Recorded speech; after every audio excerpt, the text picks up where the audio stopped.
Hello and welcome to our channel. Today is our second lecture of the series 10-minute series in which we are going to discuss general science. So today's first question is who developed the theory of relativity? वो कौन है जिन्होंने theory of relativity दी है, यानी कि उन्होंने prescribe की है, उन्होंने बनाई है. सो इसका ऑप्शंस हम देखेंगे. Isaac Newton, Albert Einstein, Galileo and Stephen Hawking. So इसका आंसर है एल्बर्ट आइंस्टाइन. ठीक है ना. Question number 2, what is the power house of the cell? Cell का पावर हाउस किसको कहते हैं? Nucleus, mitochondria, endoplasmic reticulum and Golgi apparatus. हमें पता है कि जो सेल है उसमें डिफरेंट टाइप्स ऑफ ऑर्गेनेल्स होती हैं. उसमें न्यूक्लियस होता है, उसमें एंडोप्लाज्मिक रेटिकुलम होता है, उसमें राइबोसोम्स होते हैं, उसमें माइटोकॉन्ड्रिया होता है और डिफरेंट टाइप्स ऑफ एपैरेटस या कुछ और ऑर्गेनेल्स भी होते हैं. सो हमें बताना है कि पावर हाउस ऑफ सेल किसको कहते हैं. सो इसका आंसर है बी, माइटोकॉन्ड्रिया. इसका माइटोकॉन्ड्रिया आंसर क्यों है? क्योंकि वहां पर रेडॉक्स और इलेक्ट्रॉन ट्रांसपोर्ट चेन चली जाती है, तो उससे क्या होता है? Power generation in the cell होता है. और जो पावर करेंसी ऑफ सेल है ना, वो है एटीपी, एडेनोसिन ट्राइफॉस्फेट. कभी कभी ये क्वेश्चन भी आ सकता है कि what is the currency of power currency of cell, तो उसका आंसर है एटीपी. हमें पता है कि जो न्यूक्लियस है उसमें होता है genetic material, for example DNA. इसमें डीएनए होता है न्यूक्लियस में. ठीक है ना. इसी तरह एंडोप्लाज्मिक रेटिकुलम. एंडोप्लाज्मिक रेटिकुलम क्या होता है एक्चुअली में? अगर इसके साथ राइबोसोम्स अटैच होंगे तो ये बनेगा रफ एंडोप्लाज्मिक रेटिकुलम. अगर इसके साथ राइबोसोम्स अटैच नहीं होंगे तो ये स्मूथ एंडोप्लाज्मिक रेटिकुलम बनेगा. सो ये एक्चुअली में प्रोटीन सिंथेसिस या लिपिड सिंथेसिस में काम आता है. और जो हमारा गोल्गी एपैरेटस है वो आता है पैकेजिंग में. फॉर एग्जांपल हमारे यहाँ पर कोई मटेरियल बना है सेल में, इसको ट्रांसपोर्ट करना है किसी दूसरे एरिया में. सेल के एक एरिया में बना और दूसरे एरिया में इसको ट्रांसपोर्ट करना है. So it is function is taking by Golgi apparatus. Golgi apparatus will take this from one position to another position. Question number 3, who discover penicillin? Penicillin एक ड्रग है, तो आपको बताना है ये किसने दिया था. Alexander Fleming, Louis Pasteur, Joseph Lister and Robert Koch. इसका आंसर है अलेक्जेंडर फ्लेमिंग. अगर अब ईयर आया, किस ईयर में दिया? 1928 में. 1928 में इन्होंने ये डिस्कवर किया था पेनिसिलिन. ठीक है ना. Question number 4, what is the main function of kidney in the human body? जो हमारे किडनी है, किडनी का मेन फंक्शन क्या है? हमें पता है कि अगर कोई भी हमारा ऑर्गन होगा बॉडी में, हमारे बॉडी में कोई भी ऑर्गन हो उसका पर्टिकुलर फंक्शन होता है. फॉर एग्जांपल अगर हम माउथ लेंगे, माउथ का काम क्या है? ये इनटेक ऑफ फूड करता है, फूड है ना. इसी तरह हमारा ईसोफेगस है. ईसोफेगस यानी कि फूड पाइप. फूड पाइप का काम क्या है? Travelling of food through the from out to the stomach. ठीक है ना. ये एक पाइप जैसा होता है, स्टोमक तक जाता है और वहां पर ट्रैवल फूड करवाता है. इसी तरह जो हमारा स्टोमक है, स्टोमक का फंक्शन क्या है? स्टोमक का फंक्शन है कि ये डाइजेशन ऑफ फूड करता है. इसी तरह हमारे जो इंटेस्टाइन्स है उनका क्या फंक्शन है? उनका फंक्शन ये है कि वो एब्जॉर्प्शन ऑफ फूड करते हैं. हमारा किडनी है, किडनी का क्या फंक्शन है? Digestion, filtration of blood, oxygen transport and immune response. तो हम एक एक ऑप्शन का भी डिटेल में आंसर यहीं पर दूंगा मैं.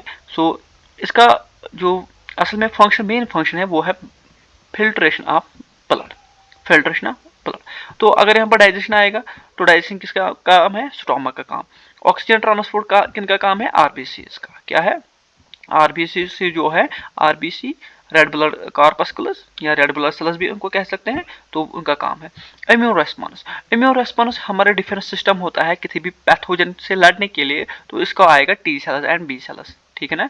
T cells gamma B cells, और या हम कह सकते हैं कि डब्ल्यूबीसी, वाइट ब्लड डब्ल्यूबीसी हम कह सकते हैं, वाइट ब्लड सेल्स.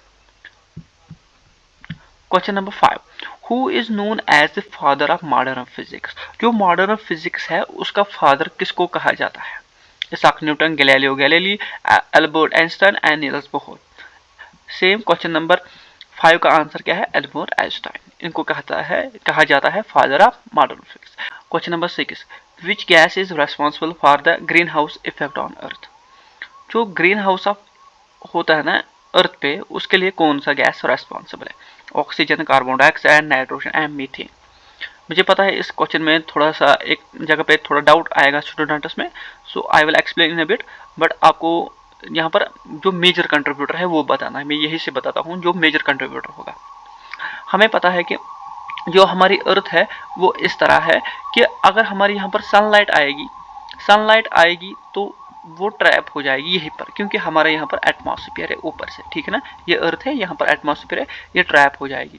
जब ये सरफेस ऑफ अर्थ से टकराएगी तो ये वापस जाने की कोशिश करेगी, बट ये जाती है ज़्यादा, कुछ ट्रैप हो जाती है। उससे क्या होता है कि जो एवरेज टेम्परेचर ऑफ अर्थ है ना, एवरेज टेम्परेचर ऑफ अर्थ है वो मेंटेन रहता है अराउंड 15 डिग्री। क्या होता है 15 डिग्री या 25 डिग्री, इसी रेंज में मेंटेन रहता है। तो उससे क्या होता है कि लाइफ सस्टेनेबिलिटी अर्थ की बढ़ जाती है। अगर ग्रीन हाउस इफेक्ट ना हो तो हमारे जो अर्थ है उस पर लाइफ एग्जिस्ट नहीं होगी। इसका क्वेश्चन नंबर 6 का आंसर है कार्बन डाइऑक्साइड। कार्बन डाइऑक्साइड एक ग्रीन हाउस गैस है। इसी तरह इसमें मीथेन भी एक ग्रीन हाउस गैस है, बट यहाँ पर मैंने आपको क्वेश्चन में पहले ही कहा है कि आपको बताना है कि मेजर कंट्रीब्यूटर कौन सा है। Question number 7, what is the unit of measurement for sound intensity. Sound intensity के लिए कौन सा यूनिट हम यूज करते हैं? Decibels, hertz, watt and pascal. इसका आंसर है डेसिबल्स, यानी कि साउंड की इंटेंसिटी कितनी है तो हम उसको डेसिबल्स में बताते हैं। इसी तरह अगर हमें फ्रीक्वेंसी ऑफ साउंड बतानी होगी तो हम हर्ट्ज में बता देते हैं। क्या बताते हैं? हर्ट्ज में, ठीक है ना, अगर हमें फ्रीक्वेंसी बतानी होगी। इसी तरह अगर हमें पावर का किस यूनिट में मेजर किया जाता है? पावर किया जाता है वाट में, ठीक है ना। और अगर हमें प्रेशर को मेजर करना है, प्रेशर को पास्कल्स में किया जाता है, ताकि हमें पता लगे कि हमने किसी चीज पे कितना पास्कल्स प्रेशर लगाया है। Question number 8, what is the law of conservation of energy. जो law of conservation of energy है वो क्या बताता है? तो क्वेश्चन नंबर 8 का जो आंसर है वो ए है। एनर्जी कांट बी क्रिएटेड और destroyed, only change it's form, so it is first law of thermodynamics. जिन्होंने 12th में केमिस्ट्री में पढ़ा होगा लॉ ऑफ थर्मोडायनेमिक्स, उनका यही है, पहला लॉ ही है थर्मोडायनेमिक्स का कि energy can't be created nor be destroyed, but it can change from one form to another form. Question number 9, which subatomic particle has a positive charge. वो कौन सा सब एटॉमिक पार्टिकल है जिसका positive charge होगा? Electron, proton, neutron and quark. हमें पता है कि इलेक्ट्रॉन का क्या होता है? नेगेटिव चार्ज, तो ये ऑप्शन आंसर नहीं आएगा। इसका आंसर है बी, प्रोटॉन। प्रोटॉन का पॉजिटिव होता है और जो न्यूट्रॉन है वो न्यूट्रल होता है। और क्वार्क होता है, क्वार्क में डिफरेंट मैकेनिज्म, उसमें up carb, down carb. Question number 10, the phenomena wire light waves change direction when passing through a medium is called. हमने 10th में पढ़ा है ये रिफ्लेक्शन। इसका आंसर रिफ्लेक्शन में पहले ही बता दो, ऑप्शन नंबर ए आप कैंसिल कर सकते हो, क्योंकि यहाँ पर रिफ्लेक्शन की बात नहीं होती। रिफ्लेक्शन में क्या कहा जाता है कि जब अगर लाइट आएगी वो किसी सरफेस के साथ टकराएगी, वो वापस आ जाएगी मगर उसी मीडियम में। फॉर एग्जाम्पल ये एक मीडियम है, ये दूसरा वाला मीडियम है, सो ये वाला दूसरा मीडियम है ना। तो जब एक मीडियम से दूसरे मीडियम में जाएगी तो वो टकराएगी और वापस आ जाएगी, उसको हम कहते हैं रिफ्लेक्शन, ठीक है ना, रिफ्लेक्शन। अगर हम यहाँ पर क्या होगा कि एक मीडिया से दूसरे मीडिया में जाएगी बट वो बेंड हो जाएगी, ठीक है ना, उसको हम क्या कहते हैं? इसने चेंज डायरेक्शन की, उसको हम रिफ्लेक्शन कहते हैं। आई होप आपको ये सारे क्वेश्चंस अच्छे लगे होंगे।